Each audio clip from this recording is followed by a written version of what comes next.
Hello YouTube, welcome back to Unloved Autos. We are here today to examine a flooding that took place at my building, building 2 specifically. As we see here in the corner of the northeast part of the building, we've had a water intrusion. This unfortunately happens about 3 or 4 times a year. This building was constructed in 2020 and there's a bit of a hill in front of it. And unfortunately for me, the contractor who did the dirt work and put the building together didn't do what I wanted and left a hill such that the water runs down and into the building. This usually only happens if we have a lot of rain in a short time. Happens 3 or 4 times a year, usually in the spring, sometimes in the summer. In the past month, we've had this happen twice. First time we had 6 inches of rain in 1 day, and the second time we had 5 inches of rain over 2 days. This is very frustrating, as you might imagine. I'm not a fan of it at all, and I generally hate precipitation anyway. Fortunately, it just fills this 1/8 of the building basically. Sometimes if it's really heavy, the rain will come in and cross over, but that's rare.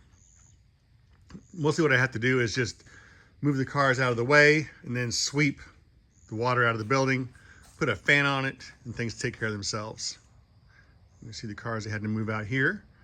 We can see the hill where the water comes down. A couple years ago, I hired some guy who claimed to be an expert in such things, landscaping and drainage, and he put in this little French drain instead of doing what I really wanted. And it helps a tiny bit, but not really much at all.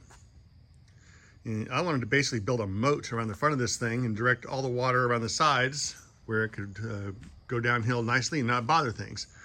Most of the water that comes in is through the door. I put towels and things under to try to keep it out, but in a really heavy rain, it just doesn't help. Aghast at what to do next. I may just probably give up. I don't want to spend more money chasing the problem. I'll just sweep it out 2, 3, 4 times a year and deal with it.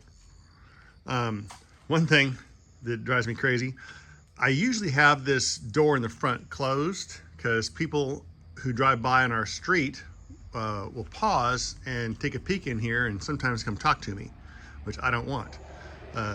They see these big buildings in my yard and a lot of people don't know what's in there and they're curious, so on the rare occasion the door is up, they stop by to see what's going on. Well, that annoys the hell out of me. I wish they would leave me alone. So the goal here is to get this water cleaned up as soon as I can, get the door back closed. Well, the car has moved in first, I guess, and then just leave it at that. Well, next time we talk YouTube, I won't be cleaning up water. Hopefully, we will be looking at one of the other cars. Until then, have a good time.